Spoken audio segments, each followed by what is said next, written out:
So good evening and welcome. You are seeing my screen that has risk on it. That's what's happening out there. Sometimes it has a little green line around it, but I'm pretty sure you were sharing the screen here. My name is Sue Ann Waugh. I'm the Integrity Manager at Punny Club Australia. We're running these sessions, the Club Development Program webinar series, to help promote the use of Game Plan, but also talk about some of the issues that happen to affect you in clubs or to help you support your good management in clubs. We are in a webinar, so you can't talk to me, which is unfortunate. But if you do want to chat during the session, definitely chat in the chat space. There is the question and answer part, but I'm not so fussed about that. If you want to chat in there, chat. Share your ideas as you go along too. So if you see something and you know that you're working in this space as a club or you've experienced something, then by all means, just pop it in there. So because we've got a lot of people in here, with some very new people. I think it was Eloise saying that she's a new person, but we've got Helen here who's been around for 45 plus years. So definitely has a lot of knowledge around Pony Club and what she's seen over her journey. So yeah, Eloise can get to learn off others in this session as well. So I'm going to skip on, I think, with all that. We do record the sessions, so you can go back and watch them. They're going up on the YouTube station, the Pony Club Australia YouTube station. So, and I'll send that all around. I actually haven't done it for the last webinar. I've just had a really bad month. So I'll get that one out as well with this communication, so you can go and log into that. Okay. So this is a webinar series we've been going since May. I've got one more after this, which was recruiting and retaining members, but tonight is risk management. So we're going to look at a little bit of a session overview. We're going to look at game plan. We're going to look at what risks are, what risk management is, how we assess risk, manage risks, and also Pony Club risk actions. So things that are in place already in our organisation to try and manage risks that are occurring in the field. So very quick on game plan. If you've been in these sessions before, you will have heard it. Definitely encouraging people to go and sign up to game plan, even just to have a bit of a look around it. And I was just saying before the session that I really say to clubs that just pick one module out of that you're going to become brilliant at. So go from maybe not having anything in place to excelling, but give yourselves a break and just say, we're going to concentrate on doing this one and do it really, really well. And I am encouraging clubs to think about either putting it in as a session in their committee meetings. So they just have a game plan. You maybe go through the questions and everyone answers them together and you go, look, that's where we think we are. And then you can start to say, well, that's one of the things that we need to do. So someone might say, look, I'm happy to do that. And there's lots of resources within the platform as well. So you might be able to say, hey, we need that job description. I'm happy to go and write it. Or we're all happy to write our own job descriptions and then we'll start on everyone else's. However it works, whatever the game plan's telling you need to do. But I do encourage clubs to sort of start thinking about that. Otherwise, I'm saying create a subcommittee who maybe it is their job to go through this and then they can present things to the committee so that you can adopt them. Or that you have someone who's really excited about doing this kind of stuff. It would be someone like me, that they're happy to go through that process. They'll help you assess yourself and then they'll go on and find all the, create the resources or anything else that needs to happen to move you through the levels of maturity. And then they bring it back to the committee and you guys adopt it as you go along. So yeah, really it's there to support the ongoing development, to really give the club some capacity and capability. And it's free, so that's always a great thing. And there's plenty of resources in it. So sometimes they don't look like us, but at the same point, it's a good leaping platform to jump from. And a lot of clubs are somewhat similar, so you can definitely make it look like you. Now, risk management doesn't have a module, which is interesting because I've been running these sessions based on the modules in game plan, but it doesn't have a module. So I've left safeguarding in here because safeguarding in part is risk management. So, and there's a few things in here that we can do. So I thought I'll just leave this screen in, and that's just so I can say that's at current maturity level that you'll get, and then what you're aiming for. It will give you what your club looks like right now. So your current maturity says that this is what's in that space. It will give you the create action plan, so you can start to create those plans, so you can start ticking off things. I'm a real list person when I'm not all the time, but I am a person who loves to get lists and go, yes, I've done that. So I think there is something in there for committees, and even as committees go on, that they know what you were trying to do, and so they can pick up where you left off. And this one's just showing the child safeguarding, the project name. So I've got a little project in there called child safeguarding. And the platform itself does help you to build these little action plans, and you can bring them and send them off to other people, and you've got something to bring to committee meetings. So nice little product. Very much highly recommend that you jump into it. Now, in all of these sessions, I have covered a little bit on leadership and culture. The reason I'm covering leadership and culture is because it's really important as the leaders of your organization or your club that you actually do set the tone, and you also do the strategic planning, and you really direct where things are going. So this leadership, again, if you've been in my sessions, we'll have seen this. Leadership is a process of social influence which maximizes the efforts of others towards the achievement of a goal, which is Kevin Kruse from the US. He's a leadership guru. And this, I think, really speaks to us as clubs, because what we find often is the committee does all the work. What we actually want to do is get people energized and excited about going off and doing things for us. So again, I've said to you, there's one way of doing game plan that we maybe bring it on the agenda and we work together to do our things. So that's more the committee doing all the work. If we can get a subcommittee to do that, well, then they're starting to do some of the work for the club. If we get a person to do it, they're doing some work for the club. But if you're going to do this in your club committee because you think that's the easiest way to sort of get some momentum, when you actually find the jobs out of it, it might be worthwhile reaching out to people to say, I know you've got skills in this area. Would you be able to help us? Here's a template. Can you help us put it together? So just be mindful that you don't have to do everything. It's really good to get people involved, because if they do get involved with your club, they're likely to do more things for you. That social influence maximizes the efforts of others towards the achievement of a goal. So leadership in your club should look like planning. So a lot of the game plan stuff is around planning or strategy. It's around looking at where your club is going, how you're going to get it there. Communication, because obviously once we start doing this planning, we need people to know what we're doing so that they can get engaged and excited about what we're doing. Understanding the jobs. So understanding what jobs you've got in place. So it was a lot in the governance module. Really being able to lay out what people do and how those jobs happen. So then when we move from one spot to another, people can naturally come in and do things or have a better understanding of what was going on. Getting people involved, so making sure that we do actually get people to come in and be involved. So people are sometimes reluctant to volunteer, but yeah, trying to get them involved with us in little ways is usually a good way to get people more involved with the club. And again, one of the most important things about being on a committee is don't do all the work. So look for those opportunities to get people to come and help you and get excited about what you're doing. So culture is something else we've spoken about, and culture is one of those weird little things that kind of happens, and we tend to we create cultures, and sometimes we don't even know that we have a culture. So being mindful that our clubs will have cultures, understanding what that culture is, understanding that it is, I think, oh, I didn't have anything underlined, that it's socially learned. So it's things that we generally pass on, and the reason we don't necessarily understand our culture is because it is just happening as we go along. So we don't even question it. So looking at those types of things, looking at what our culture is, when there's things that are happening in our club that maybe we don't really like, that'll be around a cultural thing. It's about an expectation or a behavior. So being really mindful when we're a bit upset about what's going on, coming back as a committee and say, we don't really like that behavior. Why not? Because this is our culture. So let's look at how do we get that back out to the individuals in our club. And you can do that through strong leadership, which is why we talked about leadership, and sound methodology. So actually looking at those things, actually having a look at the behaviors that you want, and then defining those behaviors, and then presenting it to the people who are engaged with your organization and getting them excited about acting in that way, and then also reinforcing those behaviors. So when we see the behavior we want, praising it and celebrating it, and then we also go through a process of sanctioning behaviors we don't want, which is a really short conversation around culture and how we build it. So we're going to shift into risk management. What is risk? So we're just going to a little definition of risk. There's plenty of definitions. You can find lots and lots of definitions of risk if you went out there. This definition is one that is kind of like cobbled together from a few different spaces, but I thought it pretty much sells what we're after tonight. So a risk is the chance of something happening that will have a negative effect on the organizational goals and objectives. So a risk is generally something that's going to upset the apple cart a little bit. Risk can also be a positive thing.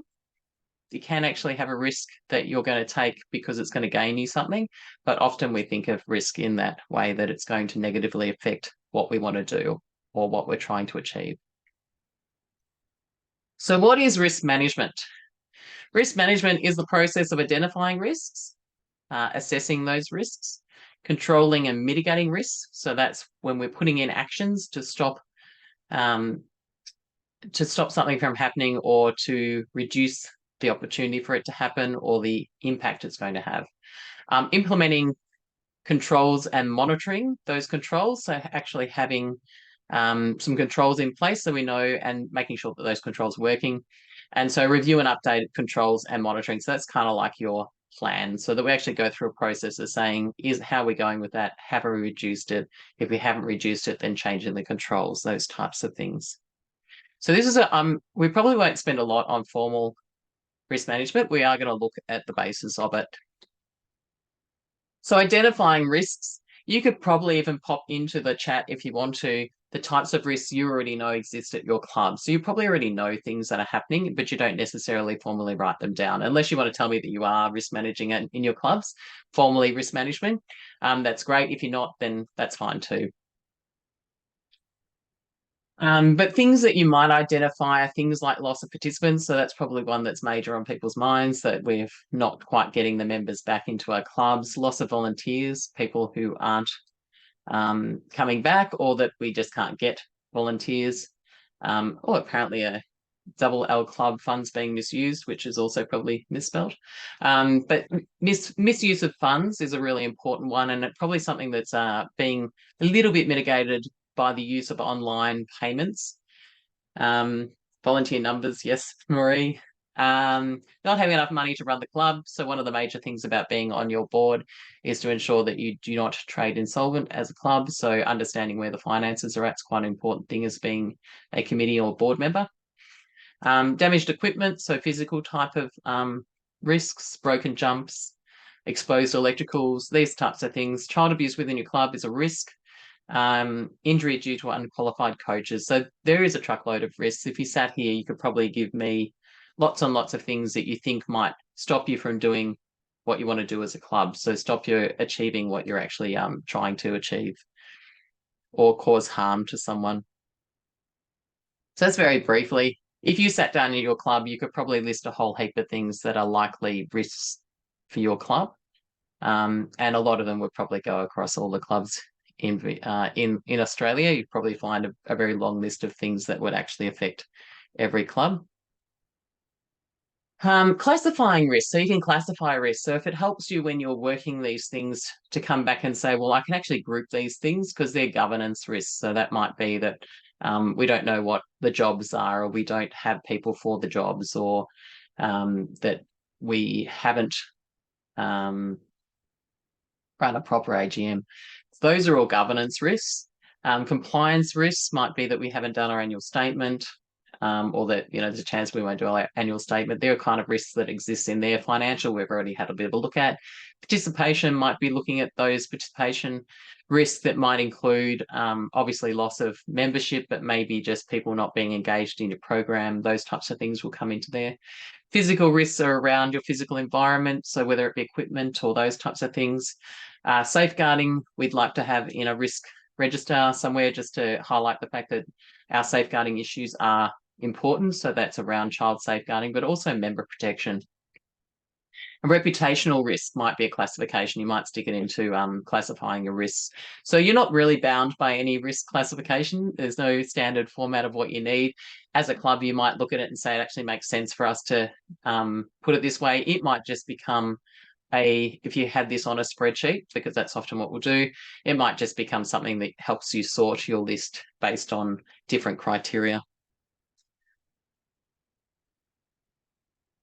Assessing risks. So not all risks are created equal. How do we assess risks? There are various mechanisms to do this. I'm going to show you a little way of doing it, and I'm sure if you went and looked through risk management, you'd find all sorts of different ways, but this is fairly common. So this is a risk rating matrix. This helps you to start looking at your risks and saying, what's the likelihood of something happening and what's the consequence if it does happen? It actually doesn't, Marie. I was surprised. Because I've based a lot of these webinars around what's in that platform. So even next month, which is around recruitment, which I thought might be good for October, they've got participation and they've got workforce in game plan, which will probably wander across both. But there isn't actually a risk module in there. So I might actually have a chat with them at some point because they're retiring a couple of modules. I actually think it's quite an important one.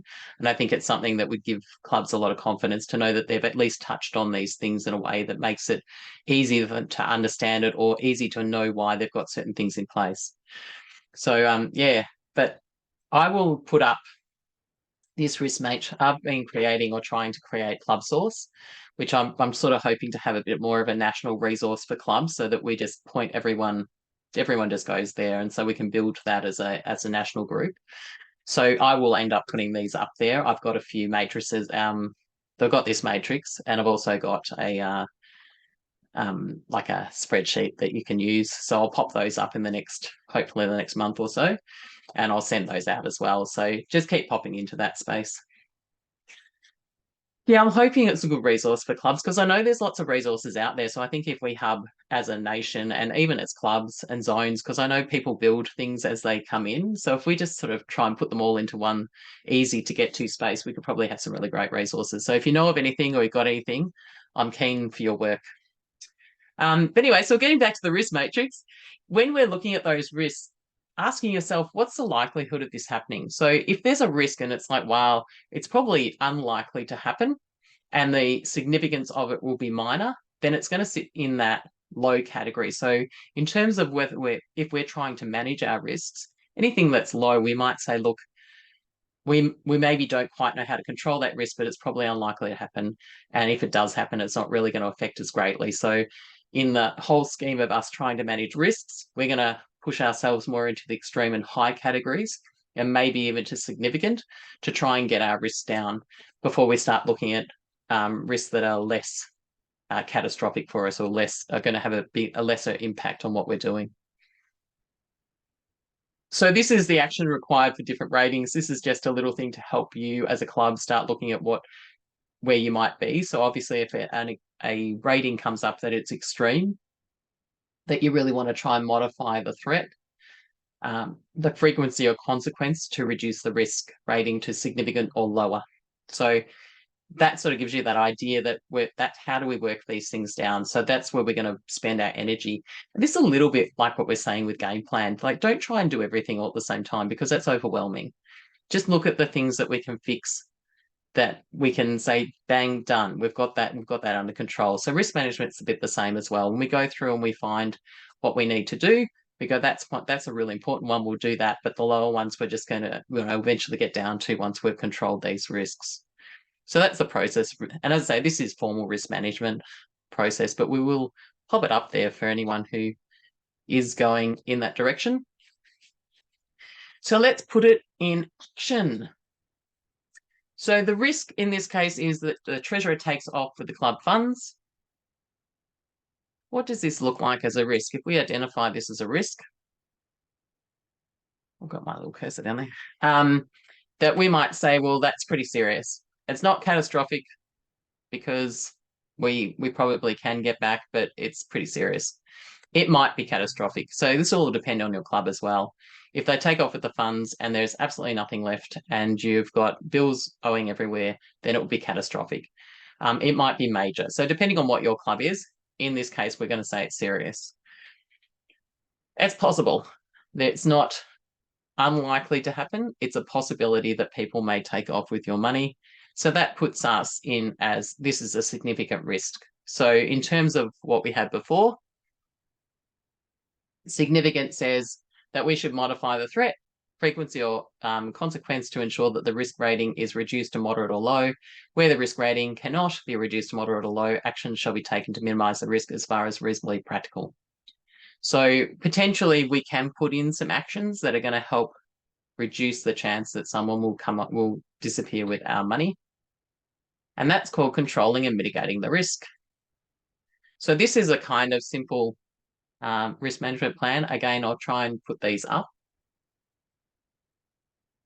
Yeah, thank you, Marie. Yeah, and as I say, it might actually depend. You might find that in this case, it actually does depend on your club as to how serious you might think that is or how catastrophic it might be. So if you're working on the smell of an oily rag, but you've got lots and lots of bills, it might be catastrophic because it might shut your club down because you might be bankrupt. So it will depend on who you are and how you see that risk. But that's not a problem either, because it just means how you as a club then decide to manage that risk becomes different. So we've got finance. The risk is the Treasurer misuses the funds. It's possible it's serious. So therefore, the significant rating is on that. And then we go, well, what are the actions? We can implement a finance policy. So we start to talk about how we're going to manage our money. We got co-signatories on all transactions. You might have a budget versus actual report. So there's ways of making sure that you actually got some ways to ensure that that person, you know what's going on as a committee with the money, and the treasurer's got less likelihood of taking off with funds because it's a bit harder. Other actions in there might be putting things online, so not having cash where possible, those types of things. So that might end up being in a finance policy. It might be other things you put in place. You might have co-signing of, so when if the co-signatures might be there, but you might have to have someone else who's not even necessarily in that signature that they sign it off. You might have transactions being shown. Yeah, so minimum of dual authority on accounts, maximum spend amounts on a delegation policy for members, minimum cash, those types of things. Yeah, so that's, as a club, that's the actions you're going to put in place to minimize the risk of that happening. You might still have the rating. It's significant though, because it's still all of those in place mightn't help. But you might then say, look, we think it's less likely that it's going to happen because it's really hard to actually do that now. Just as a second point in there, safeguarding, child is groomed online by a coach. It's possible, consequence is major, and so therefore the rating is high. And so we've got a child safeguarding policy in place, create communication protocols stipulating that all online spaces must be sanctioned by the committee, educate children and adults around communication protocols. So putting in place those actions that make it harder for someone to work around you. So that's what risk management is. That's why I say safeguarding is a lot about risk management as well. We're trying to reduce the risks of things happening. So implementing or monitoring those risks. So we're coming back to this space. We would just come back and have a look at what we're doing and have a look. We might reassess those ratings. So you might say, look, after we've done all these things, we're more comfortable that it's less likely to happen. And the consequence maybe is the same, or maybe it's less, I don't know. Whatever happens out of there, you would come back as a group and say, and just each year look at it. And then you'd look at the actions too to say, well, the action's actually working. Because if you had incidents where things have happened, you might go, oh, well, actually, we need to change up what we're doing because those controls aren't really helping to mitigate that risk the way we thought they were going to. So that's that whole coming back and reviewing your plan and making sure that it's working. So risk management planning, I've just popped this up. Parts of any of this planning and all of the embedding and all of the things we're talking about, game plan are about documentation. Partly there's just writing things down so you continually do the same things and people know what happened before you. So it becomes really easy to keep replicating or to changing up what's happening to improve what's happened in the past. But if we don't have it written down, then it gets lost. We reinvent the wheel.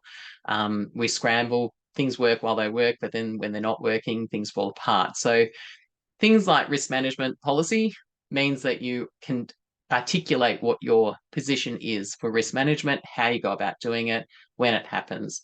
So again, we'll look to put these things up. So if you want to put in place a risk management policy, you've got one there. And really have a think about those policies. We've been talking a bit about policy over the journey of these webinars, because sometimes I think policy ends up just being words on a piece of paper and they just get written there and no one ever looks at them.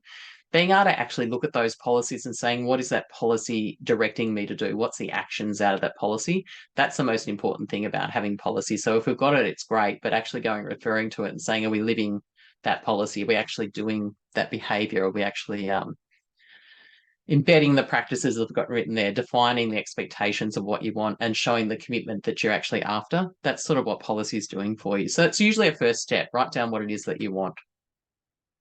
And again, then we move into just having that plan. So we've actually got something written down that we can keep reflecting on and challenging ourselves. There are more complicated plans than that. They would have all sorts of stuff. But I think for a club, potentially this is enough. You might end up putting another little column in there around reassessing those actions or even grading those actions. You might have some way of deciding that that action's working. So you might have some way of of going back and saying that actually does work. We've actually got success out of that. So other considerations are risk management committee. So actually having a little group of people who maybe are a little bit excited about managing risk, and that they actually go and do these types of things for you, and they feed that information to the board or the committee. So that's one opportunity in your clubs. And if you think about that, I know we always say we have trouble getting volunteers. Sometimes it's because we haven't really necessarily got things for people to do. So you never know, put 3 people in that little group together and they might quite happily work away on risks. I've just got TOR there. So obviously if you make a committee, making those terms of reference so that they understand what their job is always a good strategy to have in place, good governance and also good risk management. Reassessment of risks. So again, we've gone through that plan, reviewing your plan, making sure that you're actually going back to see what's actually happening. Now, if all of that sounds like way, way, way too much work and it puts you off, there is another way you could potentially do a little bit of either building that plan or actually doing a little bit of risk management. And we're calling it risk management on the run. And we're calling this what could go wrong. So in your agenda, spending a little bit of time when you actually talk about things to say, what's our little bit of risk around this? What's going to actually, what could go wrong? What risks are we open to? So when you're actually going through your committee meetings, you can actually ask that question and make that a part of what you do. So as a standing question on your agenda, whenever you've got an item that you're either doing an event or you've got something happening that might actually raise that opportunity to actually do a little bit of risk management. So spend a few moments just noting those potential risks, spend a few moments noting down what you could do to manage those risks. And then that means that potentially you might go, look, we will run that into a register because then we've got a record of it. So you could build that risk management plan in a, sort of building on itself. So eventually you could make it into a bit more of a plan and a risk register. So that's just an idea if it makes it more likely that you might do it. So we're just going to have a look at Pony Club risk actions, I've called them. So these are things where Pony Club has identified risks in the field and has put in place things to do to help support that. So number one is always policy, because that's where we start with risk management and lots of cultural things. It's around writing down what we're going to do and what those expectations and behaviours are. I'm just going to run through a few of these pretty quickly. Horse welfare obviously is around prevention of horse injury and reputational risk for the organisation, because we are an organisation that promotes the welfare of horses and care of horses. So if we don't do that well, then it's going to reflect poorly on the organisation. And of course, the more important part of that, we don't want to injure horses. Horse medication policy is a new one, and it's a little foray into this space. Again, it's around prevention of horse injury and reputational risk. Hot weather policy is around prevention of injury to horses and people. Sun Smart, again, prevention of injury to horses and people, so just being a bit smart in the sun. Database is about preventing the misuse of people's information. And child safeguarding and protection policies around preventing the mental, physical, emotional, and psychological abuse of members. So we can see they're all sort of leaning into this risk area where we're actually writing down the expectations and what we want to achieve as an organisation. And they will have actions that come out of them. Now, on the website, there is this little spot under about risk and policies, I believe, policy and risk management. You'll find this. So this is a few of the things that are actually happening in Pony Club around risk management. And this is more the actions of risk management rather than trying to identify or define what's going on. This is kind of the other end, how we're going to mitigate those risks. So event risk management, there is a little spot on there. I think I can point it out. Example of event risk management assessment and safety checklist. So this is a little document that's just helping you when you're running events to start thinking about a bit of risk management in there. Actually meant to have a look at our insurer site as well, because I'm pretty sure they've got a little list on there, but I'll pop links from the risk management page to them if it's there. So in here we've got, so basically what we're trying to do is manage the risk of injury, financial loss, or other risks when running an event. So having a look at what potentially might go wrong when we're running the event, what might stop us from achieving our goals at that event, and how we can put in place some supports to stop it. That was unfortunate. I put down the pages that were in there. So it was an event checklist, identifying risks, pointing roles, and seeking advice. I must not have put a animation on the last one because that's covering everything else that's in there.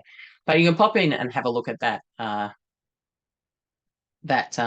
resource, because it's there to help you when you're running your events. And always give feedback too. So if you don't find it very useful, then let us know, because then we can start looking at what's in there that we can change up. So don't just go, gee, that wasn't a very good resource. Tell us why, and we'll see what we can do about fixing it. Now, where are you going? I was flicking. So the event services framework, this is another risk management thing. This is about setting minimum standards for medical services, available events. So that becomes more holistic around what to expect, what people can expect when they go to events, making sure that we do have services in place.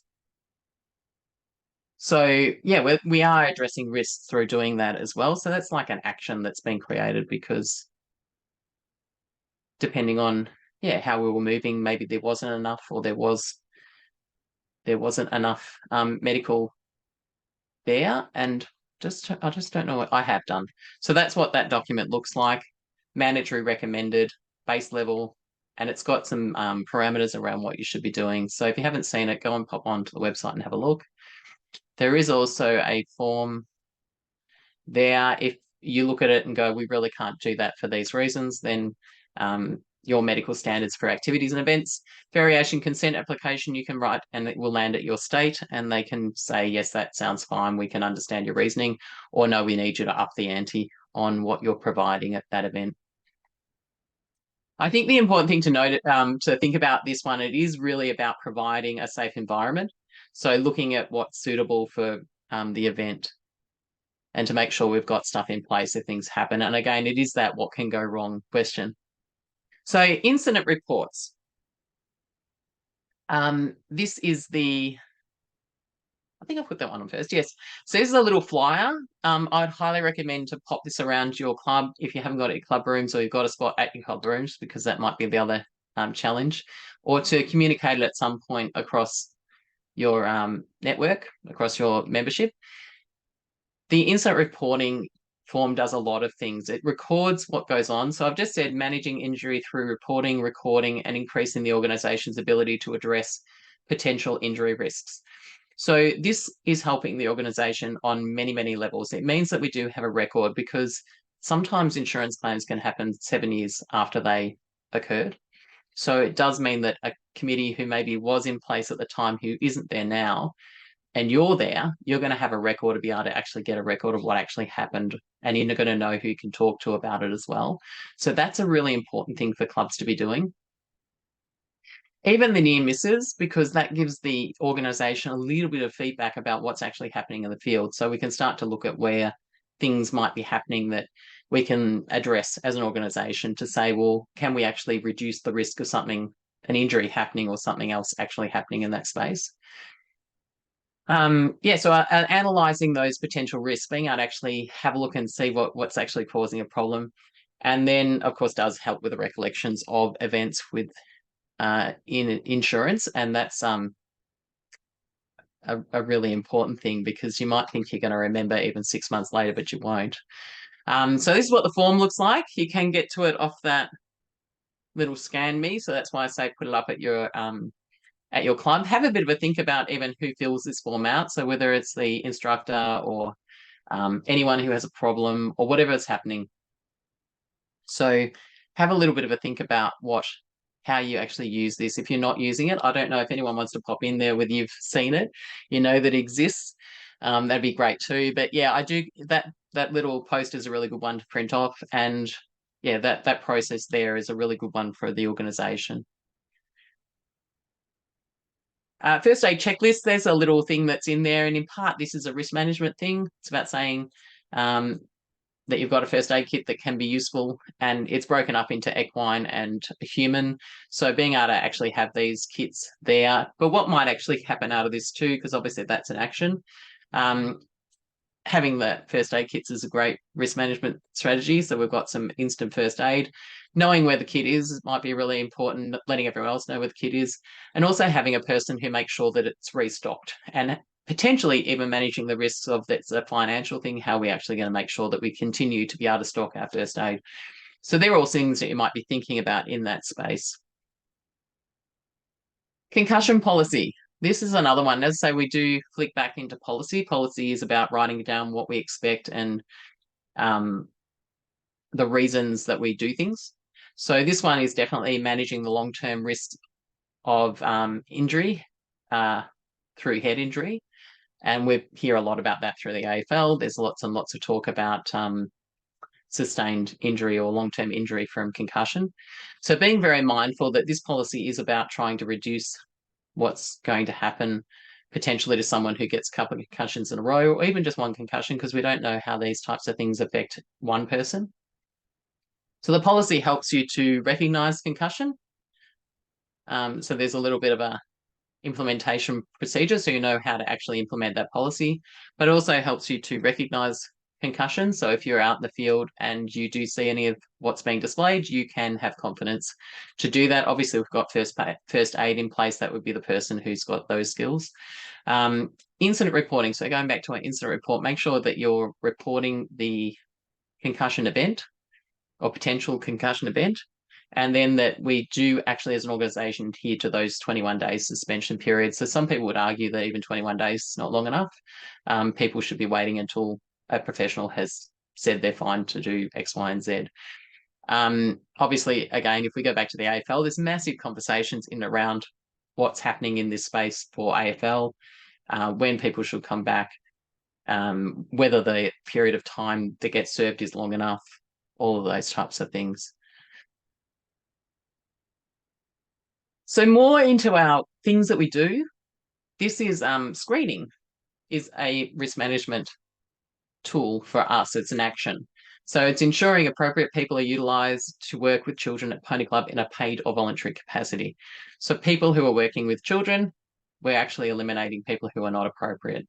So setting a standard of behaviour that people have, a working with children check, present a current copy of that card. So a lot of clubs have said we can't see it on the system, but there's no reason why you can't say as a club we actually need to cite it. Are registered as a member on Just Go, so we've actually got a record of all the people who are operating in Pony Club, that record their working with children's check on Just Go, or their screening, whatever the equivalent of it is in your state. And the club implements a process to ensure all checks are current. So that's in a bit of a risk management place as well for safeguarding. So at your club, they're all like little risk management behaviours. They're things that we're trying to embed, trying to get people to naturally do, but also it's about reducing the chance that someone who isn't appropriate to work with children is working with children. Recruitment practices. Now, this is a really interesting one because I read this in the policy, and I think the new policy that will come out towards the end of the year has lessened the requirements around recruiting. But recruiting for Pony Club is something that we really probably should have a bit of a think about, because this is a risk management thing. So again, it's about ensuring that individuals placed in positions that manage children are appropriate to work with children. And so that might be all sorts of things, down to whether they're appropriate from previous history around children, but it might also just be the way they actually speak to kids, or their approach with children. So this process, the recruitment process, is around actually interviewing, and we don't do a lot of interviewing generally in Pony Club, but having a think as a club, can we draw this in as being a risk management process for us? Who are we gathering at various stages that maybe we could interview a little bit or ask them questions of? And so those questions are in that policy, so it helps you to define what you should be asking. This is for child-related roles. They're questions that you could ask. So probably for us, it potentially isn't around, it's around coaches potentially. It might be around people who are doing jobs at your club who are going to be there for a period of time. So being a little bit mindful, and as I say, this is a risk management strategy that's in that policy. This one's also about checking references. So that's another thing we don't tend to do in Pony Club. But again, something for your club to think about. How do we make sure that the people we're going to bring into our club come recommended from wherever they've been previously? Probably something that's more relevant for or more easily put in place at a football club, potentially, who does go out for coaches and has a bit more of a formalized approach. But I think as clubs, if we look at what this is trying to do and how we can actually wrap it in to our everyday life, is an interesting thing to think about.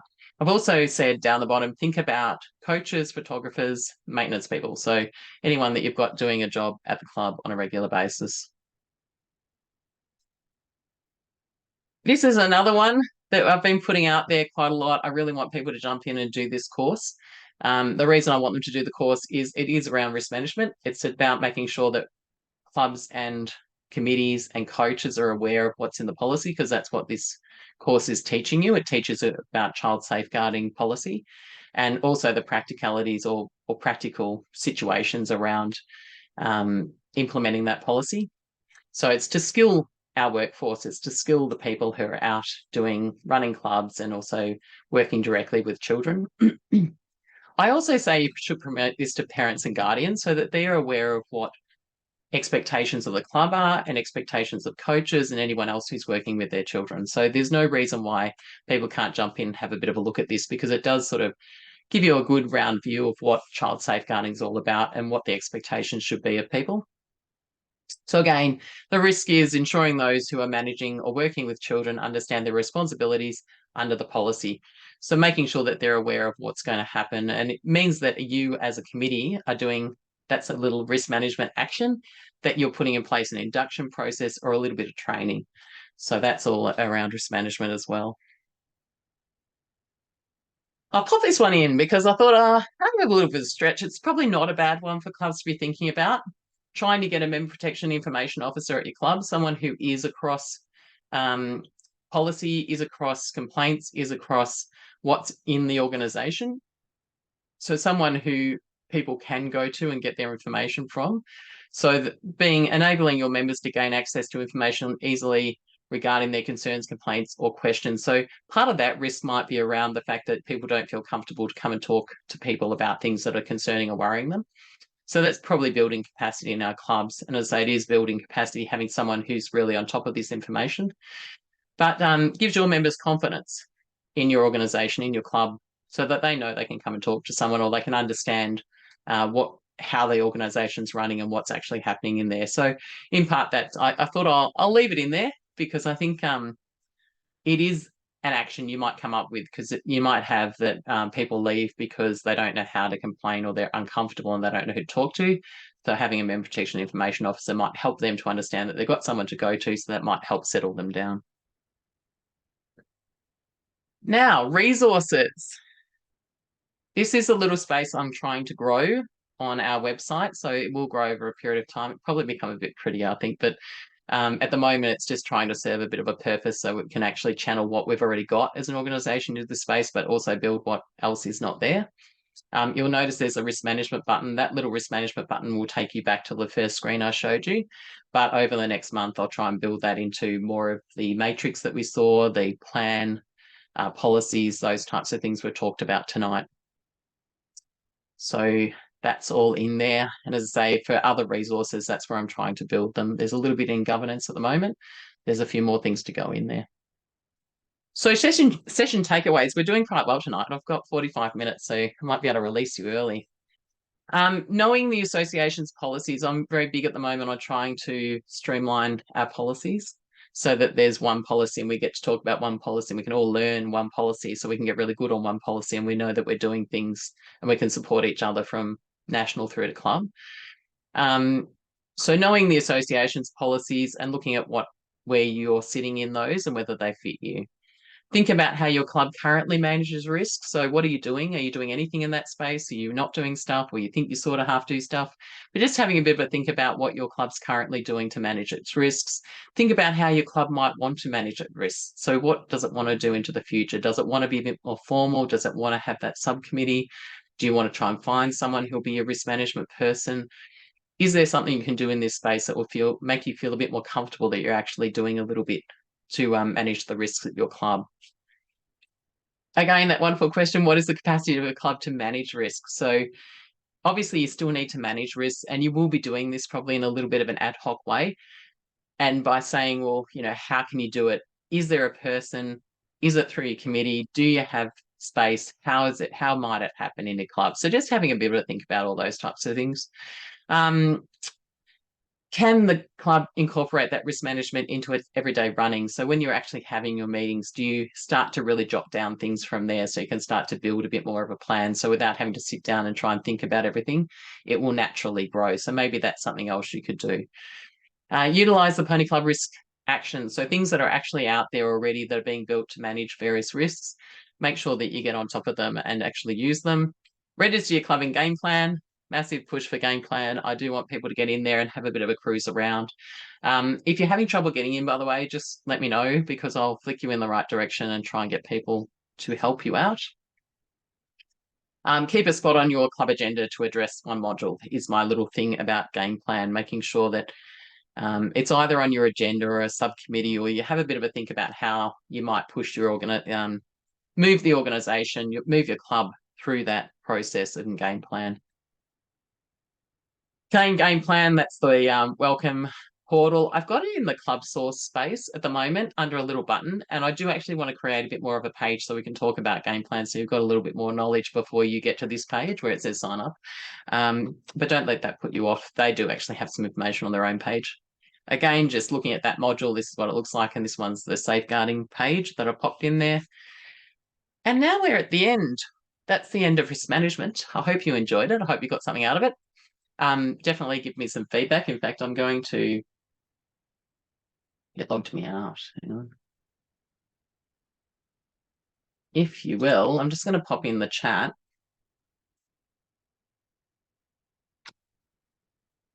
That's a little feedback form. If you wanted to jump in and give me some feedback, that'd be great.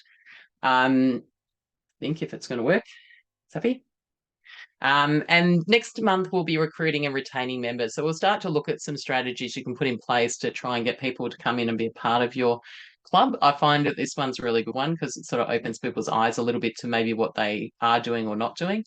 And retaining members, because recruiting is one thing, but if we can retain people in our clubs, then that makes it a lot easier, because recruiting and finding people is a lot harder than keeping the people that are actually in our clubs already. So that's going to be the 31st of October. Thank you so much for being here tonight. I hope you've enjoyed it, and I will hopefully catch you next month.